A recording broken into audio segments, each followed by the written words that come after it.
suis Nélima. Je respecte votre grande sagesse, monsieur, mais j'aimerais apporter une petite précision. Par exemple, revenons au Bhavishya Purana, Patri, Kandri, Adelayatri et Osloka 5 à 8. Avant d'aborder ce point, je voudrais simplement préciser, même si vous le savez peut-être déjà, que chaque prophète qui vient au nom de Dieu accomplit la prophétie qui a été faite à son sujet. Donc, tout prophète qui ne réalise que 50% de la prophétie n'est pas qualifié pour être prophète. Je veux dire, c'est quelque chose de simple et logique. Donc, pour revenir au Bhavisha Purana, vous avez parlé du chef malaisien en disant qu'il n'est autre que Mohamed. D'accord, j'accepte la première moitié du sloka que vous avez mentionné, mais les 50% restants sont toujours ignorés. Maintenant, monsieur, laissez-moi vous dire, le mot mleccha, sa signification vient du dictionnaire sanskrit, je parle du sens, et cela signifie non à rien ou pécheur ou personne mauvaise. Ce sont les trois différentes significations données au mot melcha. Donc, selon cela, Mohamed peut-il être un pécheur ou une personne mauvaise? La deuxième partie, la deuxième condition de la prophétie, c'est qu'il appartiendra au Marustal. Et en sanskrit, cela signifie la terre de la mort. Parce que Maru, je veux dire, ça vient du mot sri-lankais Nure. MRU signifie mort, et cela ne fait certainement pas référence à la terre d'Arabie, car c'est une terre stérile ou un champ de bataille. Et ensuite, venons-en au troisième point concernant la foi. Cette prophétie mentionne également que ce chef naturel prendra un bain dans le Panchagavya et dans le fleuve Gange. Et c'est une vérité évidente. Nous savons que Gange signifie le fleuve Ganga, et nous savons tous que le Gange ne se trouve pas en Arabie, mais en Inde. C'est un fait universel. Et concernant le fait de se baigner dans le Panchagavya, le sens de Panchagavya est 5 produits de la vache. Et ces produits sont le lait, le caillé, le ghee, l'urine et la bouse de vache. Et maintenant, monsieur, venons-en exclusivement à cette partie.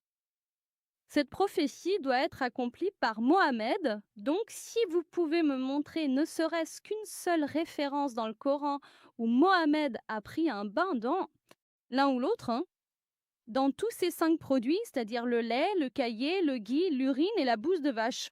Je suis prêt à accepter l'islam aujourd'hui. Merci, monsieur. La sœur a tout à fait raison de dire que si la prophétie que vous donnez n'est pas accomplie à plus de 50%, alors la prophétie est fausse. Je suis d'accord avec vous, ma sœur. Je suis d'accord avec vous.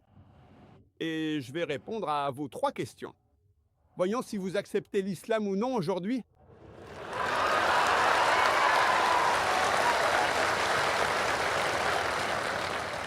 C'est autre chose que vous puissiez ne pas être d'accord avec la vérité. Je vais vous parler. Je suis d'accord avec vous. Maletcha, je suis d'accord avec vous avec vos 3 définitions. Malaïchia, l'indécent, c'est non-marien, c'est-à-dire un étranger. Indécent, c'est pécheur, un autre est une personne mauvaise. C'est pour cette raison que, comme les hindous, ils appellent les musulmans Maliksha. Quand ils disent cela, ils veulent en fait dire mauvais et pécheur. Mais l'autre sens est aussi étranger. En ce qui me concerne, lorsque je parle, lorsque je cite n'importe quelle écriture, en citant et en prenant le sens, il n'est pas nécessaire que si un mot a 4 sens, alors plus de 2 sens doivent être corrects. Non. Même si un seul est correct, le sens est juste. Par exemple, le Coran dit de ne pas manger de porc.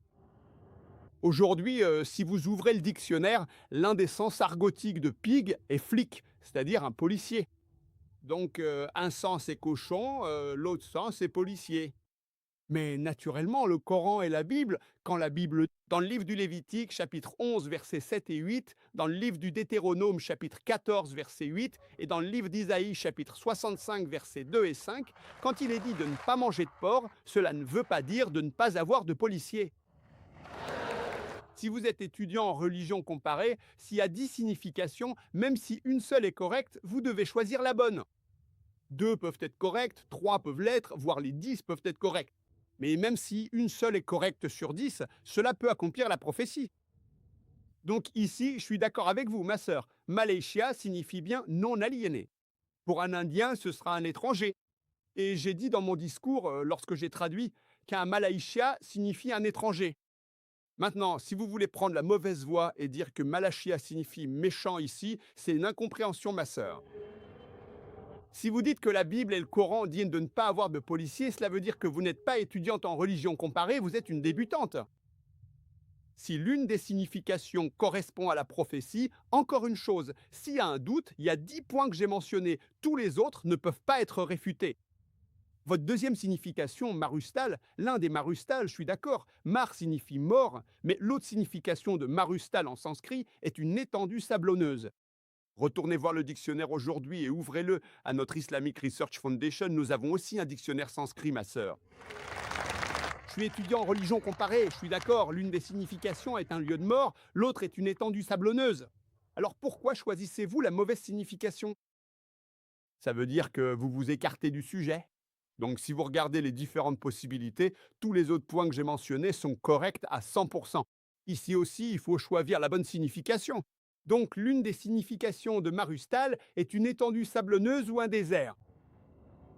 J'en viens à votre troisième question. Et vous acceptez l'islam, Inch'Allah. La troisième question que j'ai mentionnée dans la prophétie, c'est que le prophète Mohammed, paix et bénédiction sur lui, a pris un bain dans le Panch-Garb, dans le Gange. Voyons maintenant cela de plus près. Quand on parle dans la terminologie hindoue, lorsqu'on dit prendre un bain dans le Panch-Garb, dans le Gange, cela signifie se purifier. L'une des significations est de réellement se plonger dans le Gange, ce que je n'imagine pas. Le prophète est venu et s'est plongé dans le Gange. Cela signifie se purifier. Je n'ai pas donné l'explication parce que la conférence est très longue. Je pourrais parler de ce sujet toute la journée. Je n'ai pas donné les détails de tout. Je pourrais parler de chaque prophétie. Encore quelques minutes pour chacune, même pour nous tous ensemble. Donc ici, prendre un bain dans le Panch-Garb signifie se purifier. Donc selon le contexte, cela ne signifie pas un bain physique. Et même si vous prenez physiquement un bain dans le Panch-Garb, dans le Gange, ça ne veut pas forcément dire que vous serez purifié. C'est la philosophie de l'hindouisme. Donc ici, quand la prophétie dit que le prophète Mohammed, paix soit sur lui, a pris un bain dans le Panch-Garb, cela ne veut pas dire qu'il est venu ici dans le Gange. Cela signifie qu'il a été purifié par le Tout-Puissant. Et nous croyons que tous les prophètes de Dieu, tous, que ce soit Moïse, Jésus-Christ, paix sur eux, et le prophète Mohammed, sallallahu alayhi wa sallam, tous étaient ma'soum. Ils étaient innocents. Ils étaient purs. Donc tous les prophètes de Dieu, du Tout-Puissant, qu'il a envoyés, nous les considérons tous comme innocents, comme ma'soum, comme purs. Donc cela répond à la question et j'espère, Inch'Allah, que tu accepteras l'islam, ma sœur. Je m'appelle Vinay Kumar, je suis artiste, je suis peintre, et on m'a posé une question. Sur votre site web, vous avez donné 2 raisons pour lesquelles Mohammed n'aurait pas pu copier la Sainte Bible ou d'autres sources préexistantes. Vous avez donc répondu en affirmant qu'il n'existait pas de traductions arabes de la Bible à l'époque de Mohammed.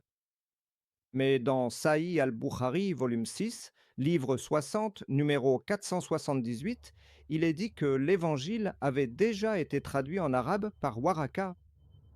Et aussi, la deuxième chose, c'est que vous avez dit que Mahomet était illettré et ne pouvait donc pas lire des livres comme la Sainte Bible. Mais cette réponse ne me satisfait pas, car il n'était pas nécessaire que Mohammed sache lire pour emprunter des histoires aux écritures précédentes. Il suffisait que Mohammed entende ces histoires. Il suffisait de les entendre oralement pour qu'il puisse les emprunter. Après avoir entendu ces histoires, Mohammed les a révisées, il a écrit les présupposés théologiques, puis il a essayé de les faire passer pour des révélations de Dieu. Non, Le frère a posé une très bonne question. Il va sur site internet, donc ça me fait plaisir. Inch'Allah, il arrivera à la vérité. Et je crois que vous êtes chrétien. Votre nom est Vinay Kumar. Vous êtes chrétien, je crois. Et le frère a dit, je donne 2 raisons sur mon site internet. Ce n'est pas qu'on n'en ait pas à donner plusieurs, nous en avons retenu 2. Ça me va. Parce qu'il faut alors lire dans le contexte. Ce ne sont pas les 2 seules raisons. Ce sont 2 des nombreuses raisons que j'ai données. Et l'une des raisons que j'ai données, c'est que le prophète Mohammed, paix et bénédiction sur lui, était un ummi. Comme Allah le dit dans le Coran, dans la sourate Al-Ankabut, chapitre 29, verset 48, que nous avons fait du dernier prophète un ummi, afin que les bavards ne puissent pas s'en servir comme prétexte. Vous devez reconnaître qu'entre une personne instruite et une personne illettrée, c'est plus difficile pour l'illettré, il faut l'admettre. Vous êtes d'accord ou pas? Plus difficile. Plus difficile. Pour une personne alphabétisée, copier est beaucoup plus facile. Il peut aussi entendre et lire. Une personne analphabète ne peut qu'entendre. Donc au moins, vous devez être d'accord avec moi, ne serait-ce que pour les besoins de la discussion. C'est difficile. Êtes-vous d'accord? Oui, Dieu. Mashallah. Voilà donc quelques points que j'évoque souvent. Ce n'est pas le seul point. Parmi les nombreux points, celui-ci en fait partie. Tous les autres suivent. Point numéro 2 que vous avez mentionné. J'ai dit qu'aucune version arabe de la Bible n'existait. Et je suis toujours d'accord avec cela. Vous avez cité Sahih Bukhari, volume numéro 6. Que Warka, oui, il avait des connaissances sur l'Évangile. Nulle part il n'est dit qu'il a traduit. Mon frère, je vous mets au défi. Je vous mets au défi. Selon les sources chrétiennes, la première fois que la Bible a été écrite, c'était au Xe siècle. Cela signifie que les érudits chrétiens ne connaissent pas bien leur sujet. La première version arabe de la Bible est apparue plusieurs centaines d'années après le prophète Noé. Oui, Waraka, issu des bannis Israël. Il avait la connaissance des Écritures et il connaissait l'arabe. Dire qu'il a traduit, il a peut-être écrit quelques notes, mais traduire toute la Bible, c'est impossible. En aucun cas, Sahih Bukhari ne dit que Waraka a traduit toute la Bible. Je vous mets au défi, il se peut que ce soit écrit que Waraka avait la connaissance de la loi et de l'Évangile. Il y a peut-être écrit quelques noms. Si, vous connaissez le livre de Salman Rushdie. Le livre de Salman Rushdie contient aussi des versets du Coran. Je ne peux pas appeler ça le Coran, mais Salman Rushdie a écrit un livre contre le Coran. Dans ce livre, il y a certains versets du Coran. Ça ne veut pas dire que c'est le Coran. Et il y a d'autres personnes comme moi. J'ai lu un livre, j'ai mentionné certains versets du Coran dans mon livre. Coran, sciences modernes, similitude avec l'islam, hindouisme. Ce livre n'est pas le Coran. On ne peut pas dire que le docteur Zakir Naik a traduit le Coran. En allant sur le site, on voit que le docteur Zakir Naik a écrit un livre, Coran, sciences modernes, et j'ai cité environ 150 versets. Vous ne pouvez pas dire ça. C'est un peu ça. Et de plus, vous avez dit que le prophète Mohammed, paix soit sur lui, a écrit et corrigé. D'accord, c'est un très bon point. Maintenant, j'ai donné une conférence sur la Bible et le Coran à la lumière de la science, et j'ai prouvé qu'il y a tellement d'erreurs scientifiques dans la Bible. Par exemple, le livre de la Genèse, chapitre 1, à lui seul. Et il est dit que le monde a été créé en 624 jours. Il est dit que la lumière de la lune est sa propre lumière. Genèse, chapitre 1, versets 16 à 19. Il est dit que le soleil a été créé après la terre. La terre a été créée le 3e jour, le soleil le 4e jour. Je pourrais continuer encore et encore. Donc, voulez-vous dire que le prophète Mohammed a pris cela et l'a modifié? La lune ne brille que par réflexion. Le Coran précise dans la sourate Al-Furqan 25/61 que sa lumière est réfléchie. Le Coran dit que le monde a été créé en 6 ayam, 6 longues périodes. Donc, vous voulez dire que Mohammed a repris toutes ces choses et les a corrigées? Pensez-vous qu'il était un scientifique? Non, c'était une révélation de Dieu. Alors écoutez mon intervention complète, ne citez pas seulement une partie de mon discours, comme si vous alliez dire que je vais... Écoutez mon intervention complète. Et ensuite j'ai dit que même si j'admets, pour les besoins de l'argumentation, qu'il a copié la Bible et ensuite corrigé, est-il possible pour un être humain d'il y a 1400 ans de corriger toutes les erreurs scientifiques? Cela signifie ce qui ne va pas, a-t-il corrigé. C'est impossible. Impossible. Cela prouvait donc que ce n'était pas son œuvre, mais celle du Créateur, Dieu Tout-Puissant. Assalamu alaikum. Good day, my brothers and sisters, and all those watching this Q&A session. Today, a girl by the name of Nilima asked a question to Dr. Zakir about the Prophet, and she was referring to Prophet Muhammad sallallahu alaihi wasallam. And she said that a prophet, if satisfy 50% of the criteria, will not consider it as a prophet. She was referring some of the citations from the Sanskrit. And she also added that a prophet can't be Malichia. Now, Malichia is basically the term which we will discuss later on what exactly it's all about. And prophet is not supposed to be a Malichia. Now, she also said that a prophet has to satisfy 5 conditions of the cow, which is known as Gauda. She said about that it's about milk, ghee, urine, curd, and Gauda. These are the 5 conditions a prophet has to satisfy as far as the cow parts are concerned. And secondly, the prophet has to take bath in the river Ganges and Panchgan. Now, these are the things which the girl presented in the front of Dr. Zakir. And after that, she said that I'm going to accept Islam if the prophet fulfills the criteria more than 50%, because 50% is not acceptable, according to a Sanskrit citation she presented in the front of Dr. Zakir Naik. Dr. Zakir Naik said that, first of all, the word militia has 3 meanings. The first meaning of the militia means evil, wicked, and the third meaning is non-Aryan, which means the person from abroad, the person who is from foreign country visits another country. That's known as militia. Now here certainly it's been shown that a militia means a foreigner, because the other 2 terminologies, the other 2 words which are being used against the prophet is completely stupidity to be considered that a prophet could be wicked or sinner, because prophets are innocent, they are from the God.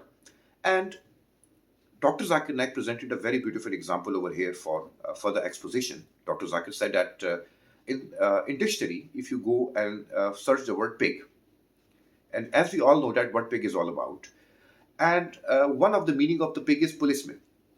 So do you think in the Bible, the Quran, when the pig is being mentioned, they are referring to policemen? So it's complete foolishness and stupidity to consider that Bible and the Quran is referring to the policeman. So every meaning has its appropriate place to be fitted. For instance, here the meaning of the wickedness and sinner couldn't be applied at all, because it's absolutely inappropriate to apply the word meaning sinner and wicked over here with the prophet. Dr. Zakir Naik further added that the prophets are innocent. They are 100% innocent without any sin. They are born innocent and they will be die innocent, because the guarantee has been taken by Allah subhanahu wa ta'ala, by the Almighty God.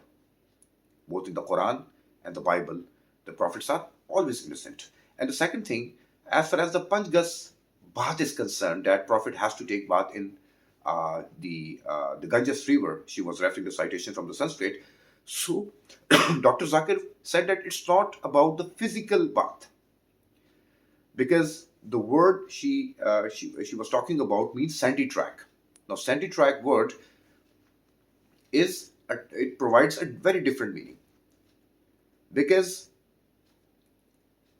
the Dr. Zakir is talking about that a prophet is supposed to take not the physical bath, but the bath has already been taken by the prophet, because God has already purified the soul of the prophet by its blessings. And Dr. Zakir presented all these explanation points in the front of the girl, the lady, because she was referring the citations, and there are citations, the meaning she was trying to link with the prophet, but it was wrong. It is not supposed to be considered these sort of meanings and linking with the prophet, because it is out of the context. So what she was trying to link the meanings of different words from the Sanskrit, from from other citations, it was extremely inappropriate, inept, inexpedient not to be linked with the prophet at all.